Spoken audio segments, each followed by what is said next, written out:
Hello, I'm Diederik and I'm one of the founders of Induce Me.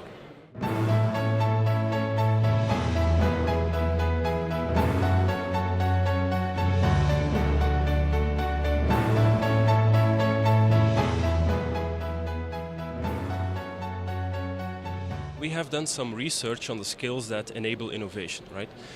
We have done research with the University of Ghent and we found out that there are about 30 competences that define whether you are innovative people or not. For example, some of them are, do you look for new input? Do you like to work in team? And in total there are 30 competences that define whether you are innovative or not. And all these 30 competences have a link with a phase in the innovation process. So some of these competences relate to ideation. How good are you at creating ideas, at validating ideas?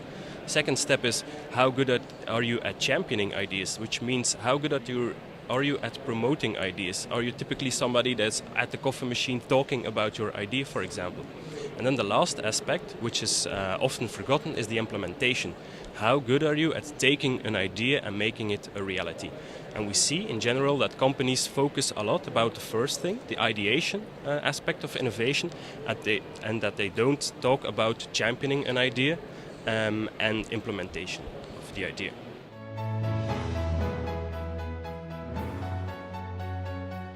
So measuring the innovation skills was some kind of difficult task, let's say.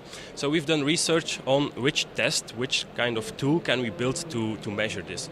And we found out that case-based learning is the best way of measuring the innovation skills.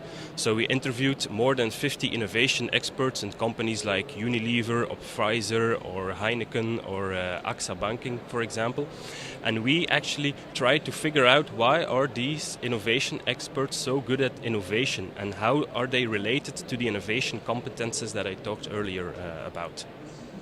And by translating these cases into some kind of test, we can give the person a score based on the three aspects of innovation. So you get a score on ideation, championing and implementation, and the combined scores define how good you are at innovation.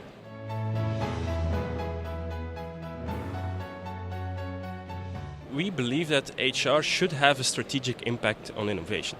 A lot of tools, HR tools, are about hiring, for example, and paying software and stuff like that, but we see that HR is actually key in innovation, because innovation is done by people.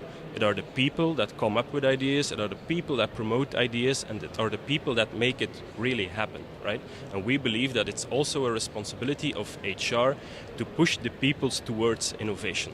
So it's the task of an HR responsible to know which people I have in a company and to act appropriately. So to rebalance teams or provide, let's say, specific development options or making a hiring plan of profiles that you don't have in your company yet.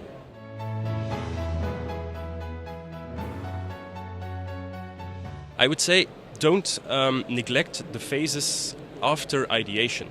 We see that companies, they have hundreds of ideas, but nothing really happens because they neglect, for example, the role of a champion. A champion is somebody who takes an idea, goes to management, makes a business plan and gets budget free for an innovation idea, for example.